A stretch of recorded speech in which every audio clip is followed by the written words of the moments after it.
되게 유명한 논문이라서 한번 발표하면 좋을 것 같아서 가져오게 되었습니다. 다음 페이지로 넘어가주세요. 일단 백그라운드부터 설명을 하도록 하겠습니다. 일단은 이 논문에서 핵심적인 부분 중 하나가 시계열 분해인데요. 이 시리스 컴포지션은 시계열 데이터를 추세, 계절성, 그리고 불규칙성으로 구분을 하는 과정입니다. 본 논문에서는 트렌드와 시즈널리티로만 구분을 했고요. 여기 밑에 보이시는 그래프를 보면은 트렌드는 이제 단기적인 추세로 이렇게 올라가는 걸 볼 수 있고, 시즈널리티는 이제 반복되는 변동들을 이제 표현을 한 걸 볼 수가 있습니다. 그리고 밑에 레지듀얼은 이제 예측하기 어려운 불규칙한 변수를 보여주고 있습니다. 다음 페이지로 넘어주세요. 어, 이 푸리의 변환도 사용을 하고 있는데요. 푸리의 변환 같은 경우는 시간 영역의 신호를 이제 주파수 영역으로 변화를 기법으로 주기적 특성을 분석할 때 사용됩니다. 기본 패턴 분석을 단순화할 수 있다는 장점이 있어서 복잡한 신호를 처리할 때 유용한데요. 밑에 보이시는 그림을 보면은 여러 가지 신호들이 겹쳐 있음에도 불구하고 프리퀀시 도메인으로 변환했을 때 굉장히 간단하게 변환이 되는 모습을 볼 수가 있습니다. 이런, 네, 이런 계산 과정을 패스트 포리어 트랜스폼이라는 효율적인 알고리즘을 통해서 계산 속도를 향상시킨 기법이 있는데요. 본 논문에서는 FFT를 주로 사용을 하고 있습니다. 다음, 다음에 자기상관이라는 것을 사용하고 있는데요. 본 논문에서는 셀프 어텐션을 대체하기 위한 작업을 위한 설계를 진행을 했는데 거기에 사용된 이론 중 하나가 자기상관입니다. 이 상관값이 두 변수 사이의 선형관계를 측정하는 것처럼 자기상관은 시계열의 시차값 사이의 선형관계를 측정하게 됩니다. 자기상관 함수를 살펴보시면은 현재 시점에는 시계열과 그 타우만큼 거리가 있는 시계열 간의 이제 상관관계를 이제 계산을 하게 되는데요.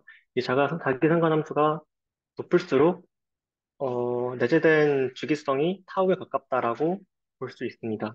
그래서 내재된 주기성을 판단하기 위한 함수고요.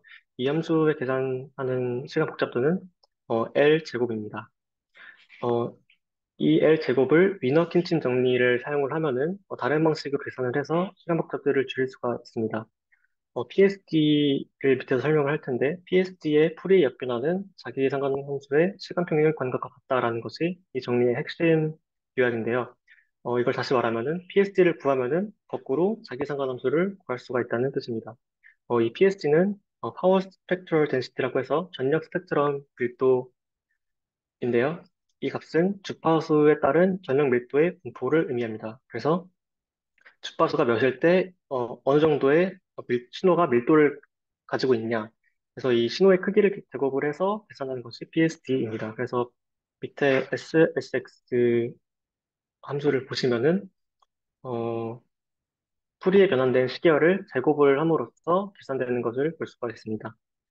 어, 이 풀이에 변환된 시계열을 제곱하는 과정은 자기 자신과 자기 자신의 켤레 복소수를 곱하는 과정인데요. 왜냐하면 프리 변화는 복소수를 포함하는데 복소수를 포함한 값의 제곱은 자기 자신과 자기 자신의 켤레 복소수를 곱하는 것으로 계산되기 때문입니다. 그래서 이것을 요약하자면은 시계열의 어터코릴레이션을 구하는 방법은 시계열을 프리 변환한 다음에 컨주게이티드가 이제 켤레 복소수를 구하는 것입니다. 그래서 프리 변환한 것을 제곱하고 역 프리 변환을 하면은 어터코릴레이션을 구할 수가 있습니다. 다음으로 넘어가 주세요. 그리고 어, 포인트 와이즈 스파스 어텐션이라는 것은 기존의 어텐션의 단점을 보완하는 것인데요. 기존의 바닐라 셀프 어텐션 같은 경우는 각 토큰과 모든 토큰 간의 관계를 전부 반영을 하게 되어서 계산량이 굉장히 많다는 단점이 있었습니다.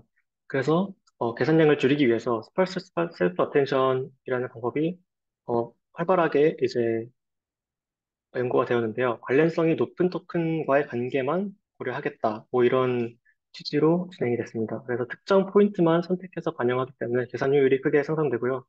특정 포인트만 반영하기 때문에 포인트 와이즈라는 이름이 붙었습니다. 그러나 이제 포인트 와이즈 방식은 주변 정보를, 지역 정보를 하나의 포인트로 표현을 하게 되기 때문에 동력 현상을 발생시킬 수가 있습니다. 밑에 그림을 보시면은 풀 어텐션과 달리 자기 시내 바로 옆에 있는 포인트들만 반영을 한다거나 자신의 옆에 하나 건너뛴 포인트들만 반영을 한다거나 이런 식으로 어, 포인트를 제한해서 반영을 하고 있습니다. 그 오른쪽에 있는 어텐션들을 비교한 그림을 보시면은 풀 어텐션은 모든 포인트를 반영을 하고 있고 스파스 어텐션과 로그 스파스 어텐션은 어, 특정한 방법에 따라서 이제 주요 포인트만 골라서 학습을 하게 됩니다. 그리고 오토 코릴러션이 본 논문에서 이제 제안하는 방법인데요. 포인트 와이즈가 아니라 시리즈 와이즈로 진행이 되어서 어, 시계열 간의 포인트 간의 비교가 아니라 시계열 간의 비교를 하게 됩니다. 그 옆에 있는 것들은 그 이후에 나온 방법들이라서 생략하겠습니다. 다음으로 넘어가면 그래서 본 논문의 모티베이션은 다음과 같습니다. 예측 시간을 측정하는 것, 그러니까 장시간을 예측하는 것은 실제 활용에 있어서 중요한 연구이기 때문에 이러한 연구를 진행함에 있어서 기존 트랜스포머 모델들이 굉장히 많이 쓰였습니다. 그런데 이 트랜스포머 모델들은 장기 유전성을 찾기 위해서 계산량을 줄일 필요가 있었는데요. 그래서 셀프 어텐션 메커니즘을 다양한 방식으로 스parse하게 변형을 했습니다. 그러나 이런 기존 모델들로 장기 예측을 진행하는 것에는 두 가지 어려움이 있었는데요. 첫 번째로는 복잡한 시간적 패턴들이 시간적 의존성을 찾는 것을 방해합니다. 장기 시계열 같은 경우는 시간적 패턴들이 굉장히 얽혀있기 때문에 어, 일반적인 방식으로 시계열 자체에서 의존성을 찾으면은 굉장히 학습하기가 어렵다는 단점이 있었고요. 두 번째로는 장기 시계열을 위해서 제한된 포인트 와이즈 스파르스 어텐션이 앞에서 언급한 것과 같이 정보 활용에 있어서 병목 현상을 발생시킬 수가 있었습니다. 어텐션은 그리고 L 제곱의 시간 복잡도를 가지고 있어서 이 방법을 보완하기 위해서 스파르스 어텐션을 사용을 했지만 여기서 오는 포인트 와이즈 방식이 네, 단점이 된 것입니다. 다음으로 넘어가자면 본 논문에서는 이 두 가지 어려움을 극복하기 위해서 컨트리뷰션으로 다음과 같은 두 가지를 제안하고 있습니다. 첫 번째는 시리즈 디컴포지션을 통해서 아까 말했던 얽혀 있는 복잡한 시계열로부터 장기 트렌드 정보를 추출해내려고 합니다. 여기서 디컴포지션에 대해서 말을 하자면 일반적으로는 미래의 시계열을 알 수가 없기 때문에 디컴포지션은 보통 전처리 과정에 사용이 되어 왔습니다. 그러나 이러한 일반적인 사용법은 이제 분해 능력을 제한하고 이제 앞으로 있을 수가 있는 분해된 구성 요소 간의 미래 관계성을 반영하지 못한다는 것 단점이 있었기 때문에 본 논문에서는 디컴포지션 블럭을 예측 모델에 편입시켜서 내부 연산으로 진행을 하고 있습니다. 이 디컴포지션 블럭은 예측된 히든 베리어블로부터 트렌드 정보를 점진적으로 분리를 해내서 미래 시계열의 잠재적 상호작용을 간접적으로 반영을 할 수가 있습니다. 두 번째로 셀프 어텐션을 대체하는 오토 코릴레이션 메커니즘을 제안합니다. 논문에서 제안한 오토 코릴레이션은 셀프 어텐션 대신에 사용할 수가 있는 방법인데요. 그래서 인풋과 아웃풋이 굉장히 유사합니다. 하지만 그 내용은 굉장히 다른데 이 메커니즘은 시계열 주기성에 기반해서 서브 시리즈 간 유사성을 발견하고 이제 유사한 하위 시계열들을 결합함으로써 병목을 해결합니다. 기존에는 포인트 와이즈였지만 서브 시리즈로 바뀌면서 주변의 정보들이 어, 시리즈 단위로 이제 반영할 수 있게 되면서 병목 현상을 해결을 할 수가 있게 되었습니다. 네, 그래서 다음으로 넘어가서 오토포머의 전체적인 구조를 보겠습니다. 이 디컴포지션 아키텍처는 위에 보이시는 걸 보면은 이너 시리즈 디컴포지션 블럭과 오토 코릴레이션 메커니즘과 인코더 디코더 구조를 합한 것으로 되어 있습니다. 그림으로 보시면 아시겠지만 기존의 트랜스포머가 굉장히 유사하게 생겼는데 다른 점은 셀프 어텐션 대신에 오토 코릴레이션 블럭을 사용한다는 것과 노멀라이제이션 대신에 시리즈 디컴포지션을 사용한다는 것 그리고 어, 디코더의 입력으로 시그널과 트렌드 입력이 따로따로 입력되어 되고, 디코더에서는 트렌드가, 트렌드 정보가 따로 통과하는 이제 통로가 있다는 점이 다른 점입니다. 그래서 자세하게 설명을 하겠습니다. 다음으로 넘어가면, 이제 오토포머는 시리즈 디컴포지션 블럭을 이용해서 복잡한 시리얼 패턴을 추출해서 학습하기 위한 이제 과정을 진행을 합니다. 시리얼을 트렌드, 사이클리컬 파트, 그러니까 그냥 트렌드라고 생각하시면 되고, 시즈널 파트, 이렇게 두 가지로 분해를 하게 되는데요. 기존에는 미래를 디컴포즈 할 수 없다 하는 딜레마를 내부 연산으로 삽입을 해서 중간중간마다 앞에서 보셨던 오토 코릴레이션 다음에 시리즈 디컴포지션이 있었고, 피드 포워드 다음에 시리즈 디컴포지션이 있었는데, 이와 같이 예측된 히든 베리어스로부터 이제 디컴포즈를 진행을 하기 때문에 예측된 결과로부터 장기 트렌드를 추출을 할 수가 있게 됩니다. 그리고 구체적으로는 어, 분해를 하는 방식은 다음과 같습니다. 이동평균을 사용을 하는데요. 트렌드 같은 경우는 에버리지 풀링을 사용을 해서 계산을 하고 시즈널 정보는 기존 시계열에서 에버리지 풀링에서 나온 트렌드 값을 빼서 이제 얻게 됩니다.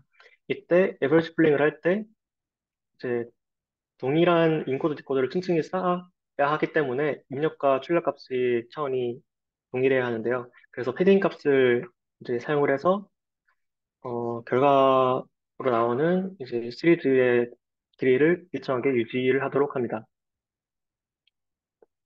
다음으로 넘어가서 보시면 이제 시리즈 디컴포지션 블럭의 모델 인풋에 대해서 설명을 하겠습니다. 인코더의 입력으로는 i 길이의 시리즈가 들어가게 되고요. 이거는 기존의 트랜스포머와 유사합니다. 그리고 디코더에는 어, 인풋 시리즈의 절반과 아웃풋 시리즈 길이만큼의 스칼라로 채워진 플레이스홀더가 들어가게 됩니다. 그래서 그림을 보시면은 어, 2분의 1i, 그러니까 인풋 시리즈 절반이 들어가는 이유는 최근의 정보를 반영을 하기 위해서고요. 여기 플레이스 홀더는 아직 예측되지 않은 값이기 때문에 스칼라로 채워지고 합하면서 채워집니다. 다음으로 넘어가면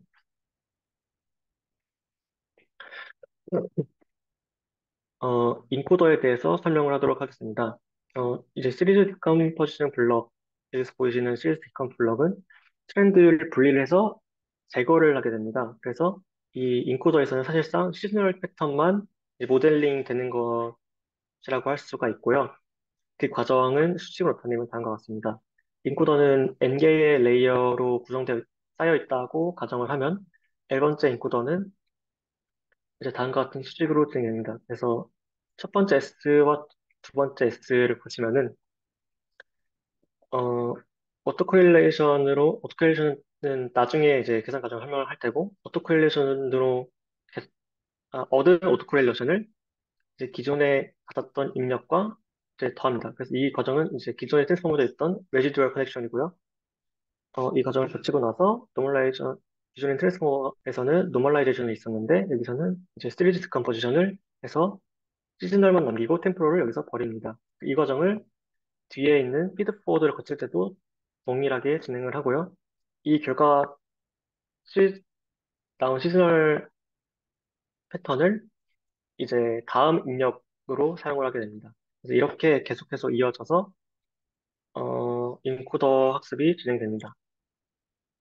다음으로 디코더를 보겠습니다.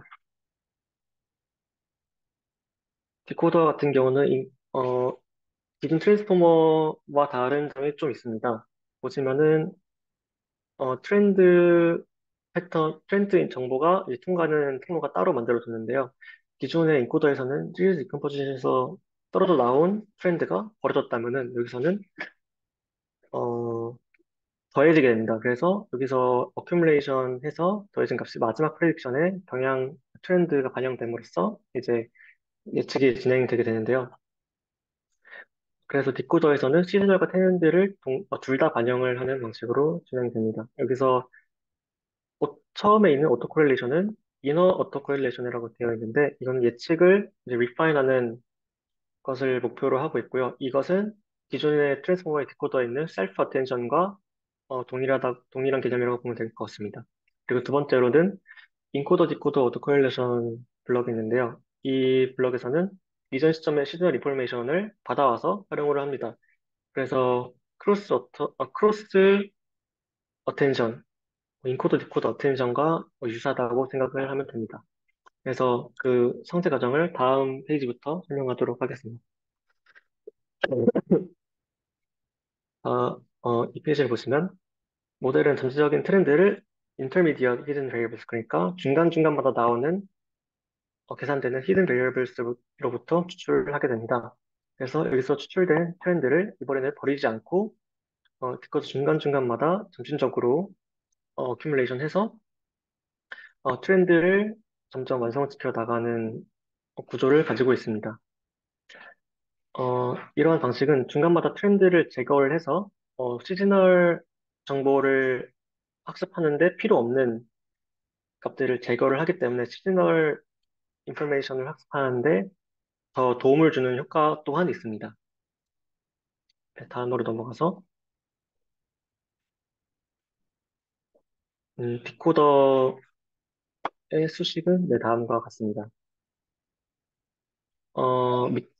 위에 세 개의 ST를 보시면은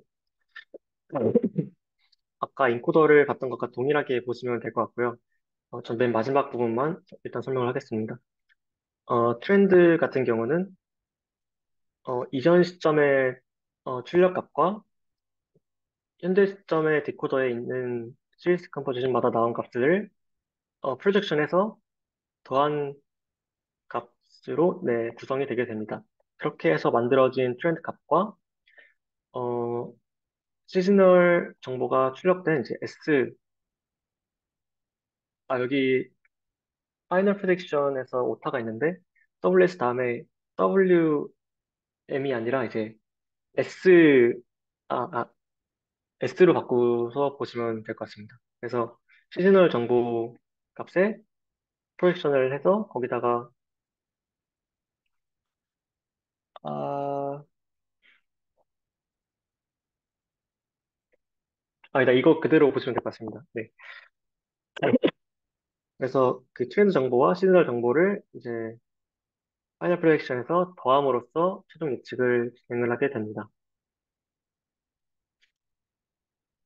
네, 네, 다음 페이지로 가시면은 지금까지는 디컴포지션에 대해 설명을 했고 지금부터는 아까 보셨던 오토코릴레이션 블럭의 내부에 있는 메커니즘을 한번 보겠습니다. 이 오토코릴레이션은 셀프 어텐션을 대체하기 위해서 만들어진 메커니즘인데요. 셀프 어텐션은 어떤 방식으로 진행이 되냐면은 각 토큰이 같은 시퀀스 내에서 다른 토큰들과 어떤 관련성을 보이는지 전부 파악을 해서 학습을 하려고 하고요. 오토 코릴레이션은 이제 트렌드가 제거된 시퀀스 내에서 반복되는 시그널 패턴을 찾아내는 것을 목표로 하고 있습니다. 그래서 피리오드는 이제 전체 시계열을 일정한 기호라는 겹치지 않는 시계열이라고 보시면 되는데요. 이 period based dependency라고 하는 것은 피리오드마다 이제 각 피리오드 내에서 상대적인 위치가 동일한 지점들은 서로 유사한 형태를 보인다라는 것이 이제 period based dependency의 의미입니다. 그래서 제가 맨 처음에 백그라운드에서 보여줬던 식이 여기 나와 있는데요. 그래서 시그널 패턴 주기를 타우로 가정을 하고 시점을 옮겨가면서 계산을 해서 이제 시그널 패턴의 주기가 타우일 때의 이제 코릴레이션을 계산을 하게 됩니다. 그렇게 돼서 결국에는 코릴레이션이 가장 높은 몇 개만 추려서 어그리게이션을 하게 되는데요. 그 과정이 다음 페이지에 이제 설명이 되어 있습니다. 이제 오토코릴레이션 메커니즘을 그림으로 표현을 하면 다음과 같습니다. 바닐라 트랜스포머의 어텐션, 셀프 어텐션과 동일한 입력, 커리 키 밸류를 입력을 받고요.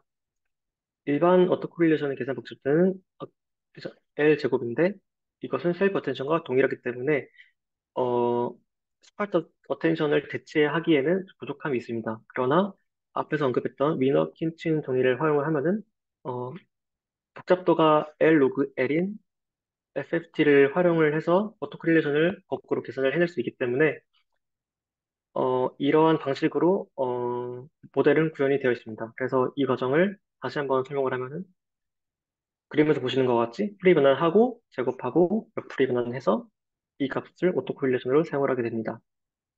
여기서 계산된 오토코릴레이션은 셀프 어텐션의 어텐션 스코어와 동일한 느낌으로 사용이 됩니다. 밸류를 어그리게이션 하기 위해서 가중치로 어텐션 스코어가 사용이 되는데 이 오토코릴레이션도 마찬가지입니다. 그리고 맨 밑에 이 네 줄의 코드는 이 과정을 간략화시켜서 GitHub에 나와 있는 네, 코드입니다. 그 토치에 있는 내부 라이브러리 함수를 사용을 하면은 이제 네 줄로도 이 좀 복잡해 보이는 함수를 쉽게 구현을 할 수가 있고요. 다음으로 넘어가서 어그리게이션 한 방법을 설명을 하도록 하겠습니다. 이 오토코릴레이션 계산 및 활용 방법은 다음과 같습니다. 어, 이 R 부분이 ARG 탑 K 안에 있는 R 부분이 오토코릴레이션 값인데요. 이 중에서 가장 높은 K개의 이제 주기를 찾습니다.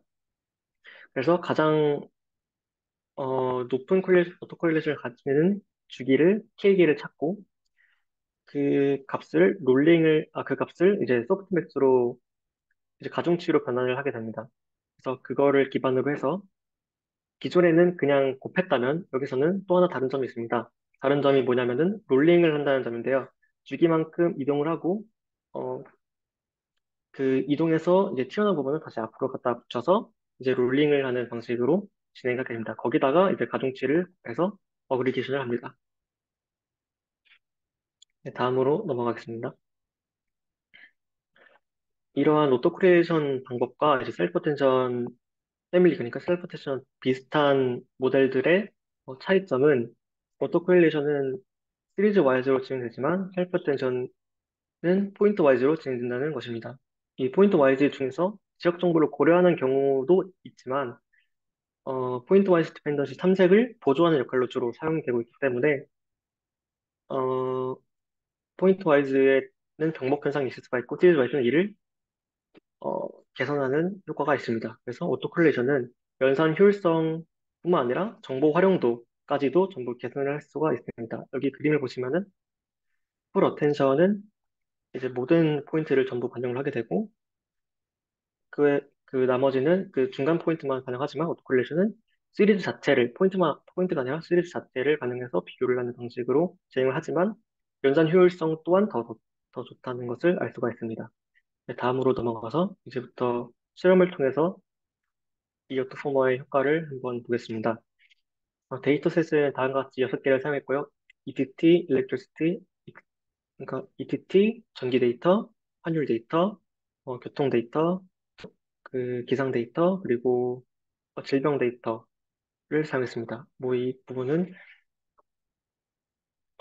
훈련 검증 테스트로 나눠지고 ETT만 6대 2대 2 비율 사용이고 나머지는 7대 1대 2로 사용했습니다. 이 이유는 저도 잘 모르겠고 이렇게 나와 있었습니다. 다음 페이지로 넘어가서 이 모델에 사용된 베이스라인을 살펴보겠습니다. 살짝 깨졌는데 베이스라인을 보시면은 멀티베이트 세팅과 유니베이트 세팅이 나와 있습니다. 그래서 다별량 예측을 진행할 때는 다음과 같은 인포머, 리포머, 로그 트랜스, LST넷, TCN 같은 비교적 최신 모델들과 뭐 LSTM 모델을 사용을 하고 있고요.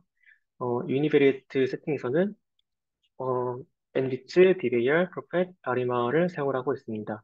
네, 그래서 이 결과를 실험을 하면은 다음 페이지에 나와 있는데요. 이 결과는 다별량 시계열 데이터를 대상으로 시험을 한 결과입니다. 여기에 이 결과는 모든 데이터셋은 입력 시퀀스가 96개로 고정이, 되, 고정이 되었고요. 나머지 그 ILI 질병 데이터만 36개로 사용되었습니다.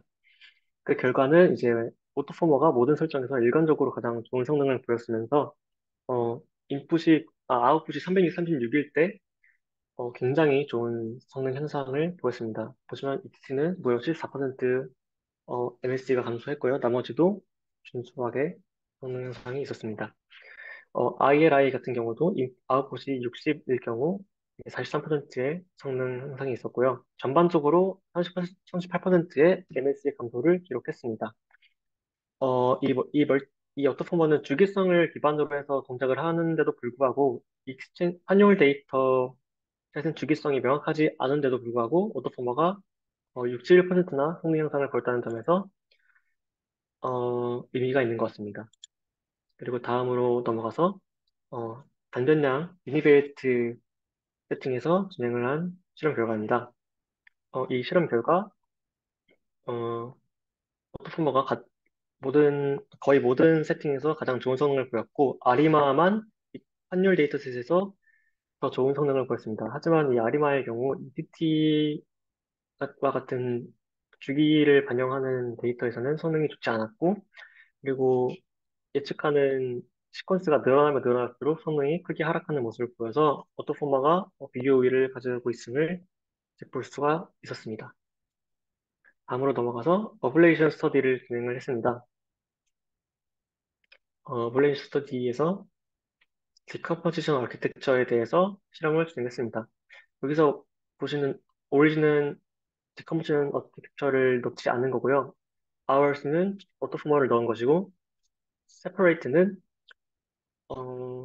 hours와 그 오토포머와 다르게 미리 분해된 그러니까 전처리된 컴포넌트 두 개를 각각 다른 모델로 예측을 해서 진행을 한 결과입니다.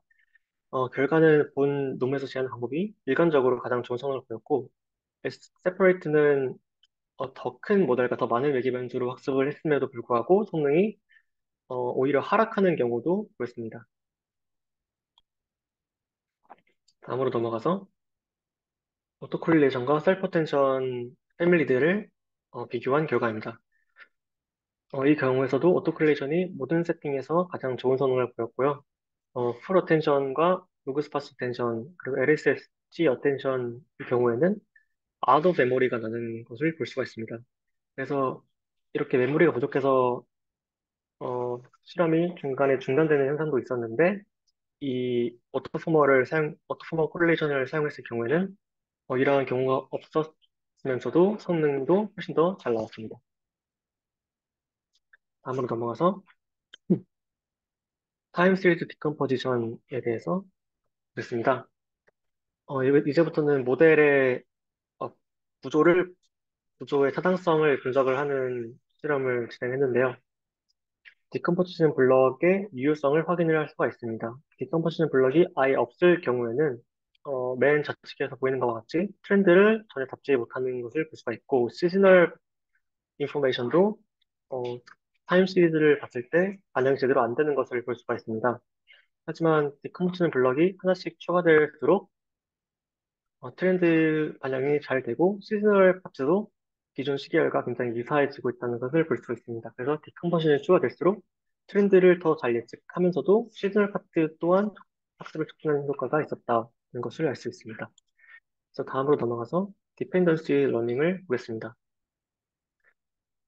그래서 이 주기성을 기반으로 해서 시리즈 간 디펜던시를 학습을 얼마나 잘했냐를 보는 실험을 진행을 했는데요.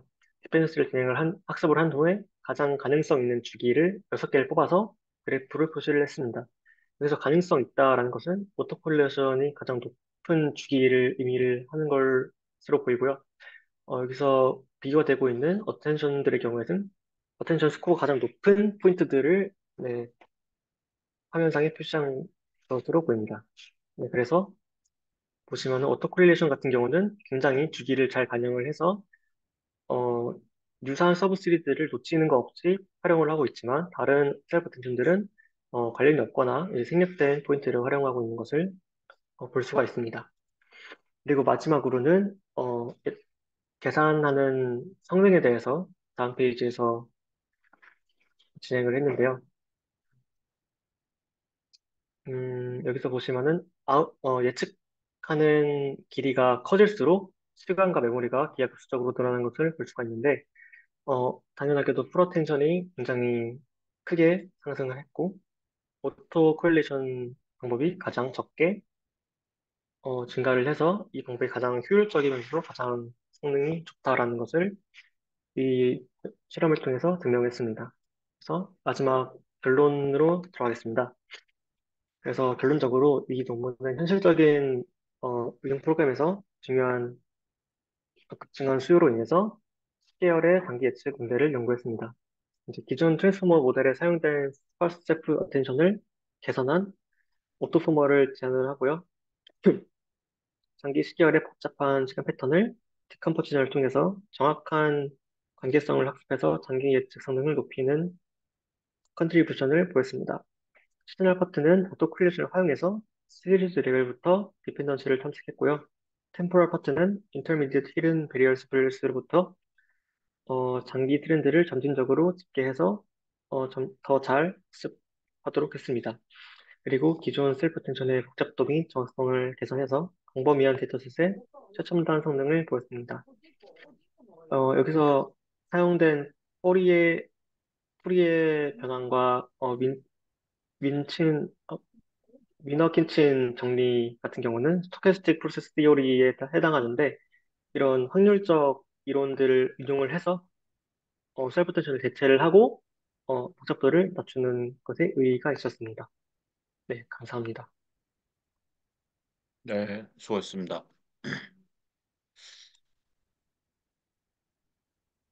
그 디코더에서 절반 정도는 제로 패딩을 하는데 네, 왜 그래야 되죠?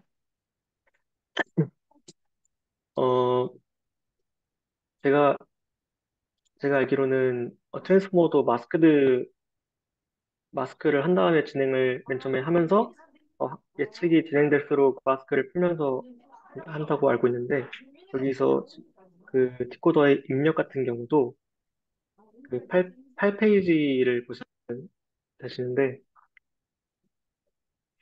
어, 그 전 페이지입니다.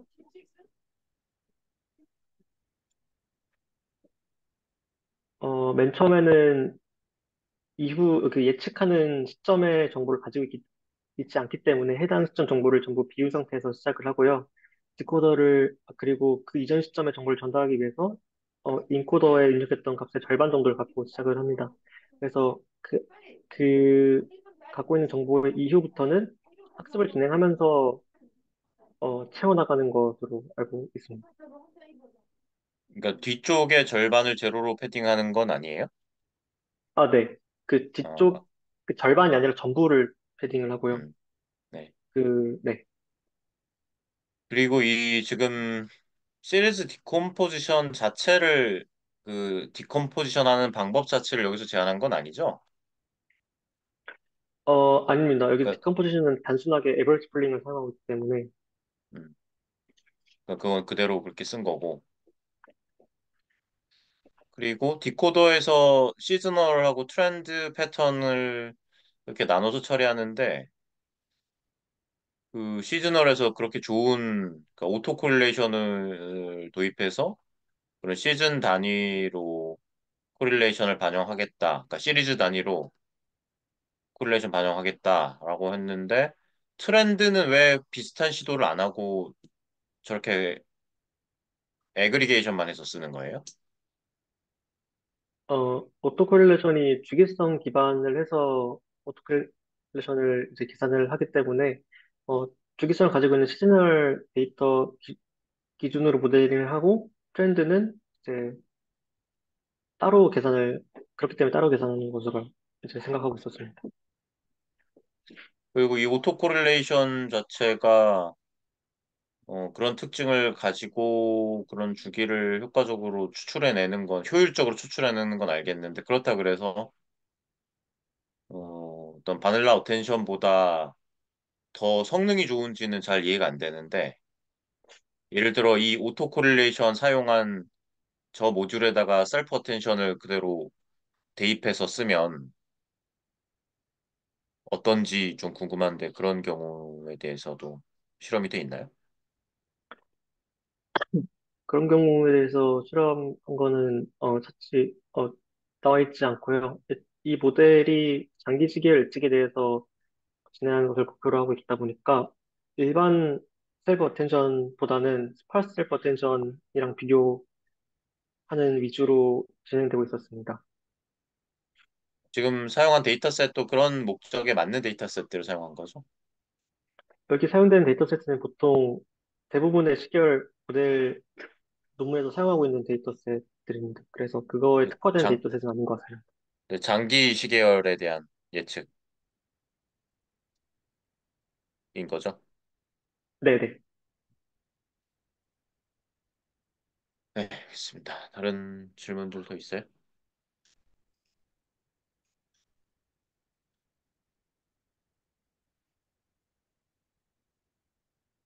강재석 학생 연구에서도 좀 이런 거 한번 고려해 볼 필요가 있을 것 같네요.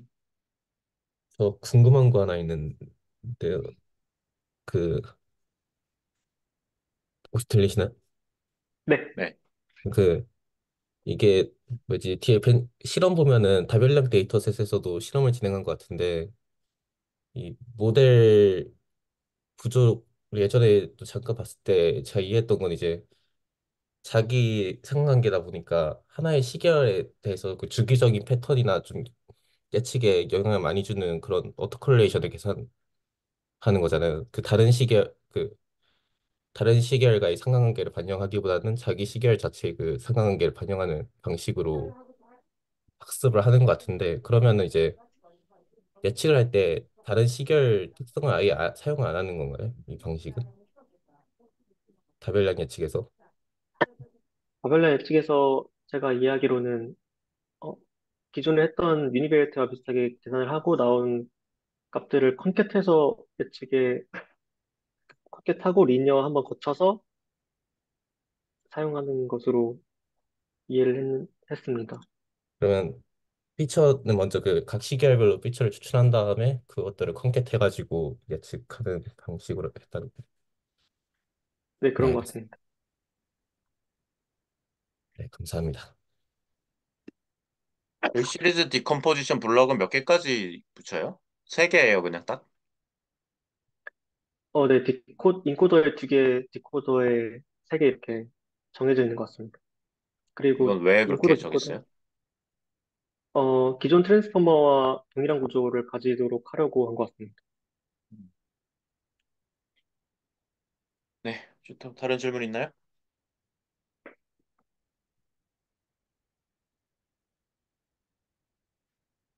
근데 이제 여기서 그 디컴포지션이 잘 돼야 효과가 있는 방법이잖아요.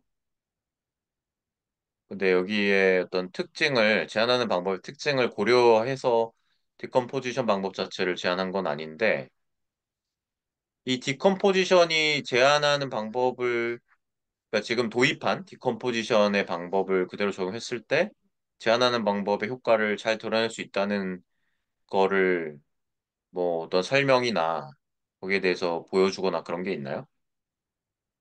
제가 하나를, 중간에 실험 하나를 제외하고 여기다 넣었는데, 그 실험 내용에,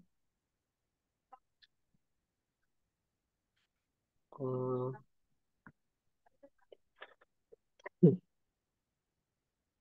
어떤 실험이냐면은, 데일리 피리어드와 위클리 피리어드 같은 것들을 이제 분리를 할 수가 있느냐 같은 경우 실험을 진행을 해서, 각 데이터들에서 각 피리어드가 이제 잘 분리가 돼서 덴시티가 높게 나왔다. 이런 실험 결과가 있습니다. 네. 알겠습니다. 또 다른 질문 있어요?